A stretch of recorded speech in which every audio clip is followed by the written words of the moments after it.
Alright guys, so here's PAY shot number 2. I told you guys in the first video that I don't really use this A crosser a lot, but the setup definitely isn't bad and it's worth giving it a look. You can I streak the outside ISO receiver here on the left. I option the running back on that side. I hitch the outside receiver on the 2 wide receiver side, and I leave the stock crosser from Hopkins.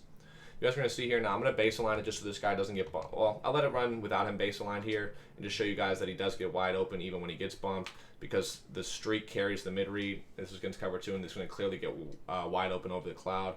Now I'll show you guys it without him bumped, just to give you guys both looks, because you don't know if the person's going to baseline or press you or baseline press. He still gets bumped there, and you guys see he still gets wide open across the middle. I would like him to not get bumped crazy like that, because that actually rarely happens in game. People are actually making adjustments most of the time. So I'm just going to man this guy up and get him out the way.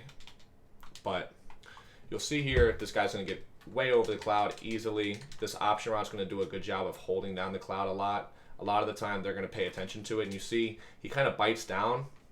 And that's Jones, one of the best zone corners in the game. You see this option route kind of just distracts him a little bit. And it makes him take like a couple steps forward, and that's just enough to get this crossing route over. So bam, you see that right there. These 2 steps, bam, and you get it over the top easily. And you're not going to find a much better corner than Jones out there. So you guys see that clearly works. And then you have the other reads on this play. So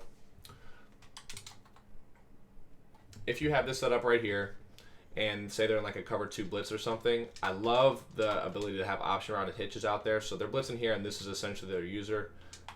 Let's just man up Hopkins. There's a lot of different things you can do. First and foremost, you can always lowball this hitch over here. Bam. Very quick and easy read. I like to lowball my hitches. Obviously, I don't have to right there, but it's just a little bit safer if they're ever manned, so it's just kind of a habit I've built.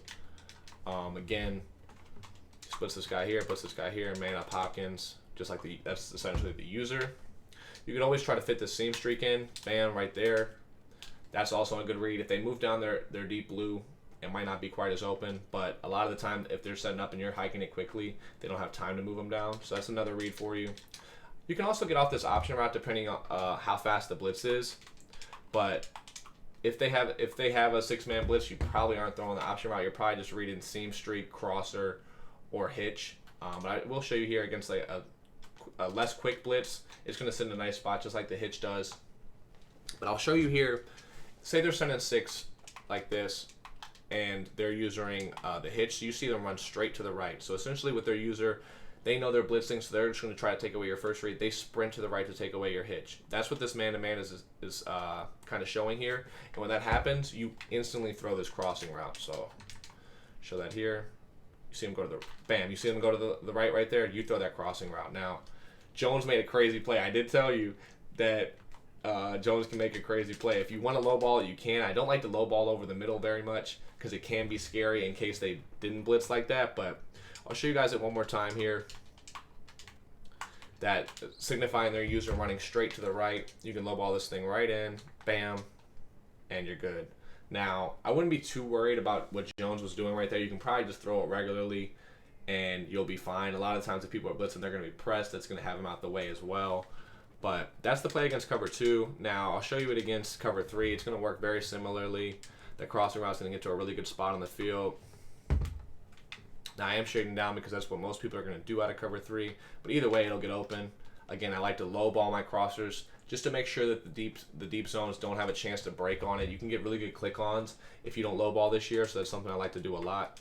Now I'll put clouds out there. I'll show you it'll still get over the cloud, but underneath the deep blue.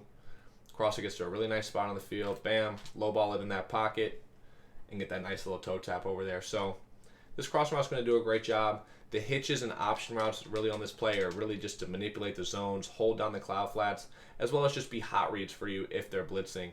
The hitch routes are always going to be man, and option routes if they're manned up. So say they do something like this. So they go to cover 3 here, and you man up the option route, and let's just say they user the safety, right? Because this is a common thing now is usering the safety. I user my safety every play. So just put them in a hook curl here saying like that's the user. You'll see on this option route, the guy's going to cut out on an out route against the man, and usually they're going to beat it. I like to lowball it just for safety, but clearly he beat him, and you could have thrown a regular there too. So that's why I like the option route.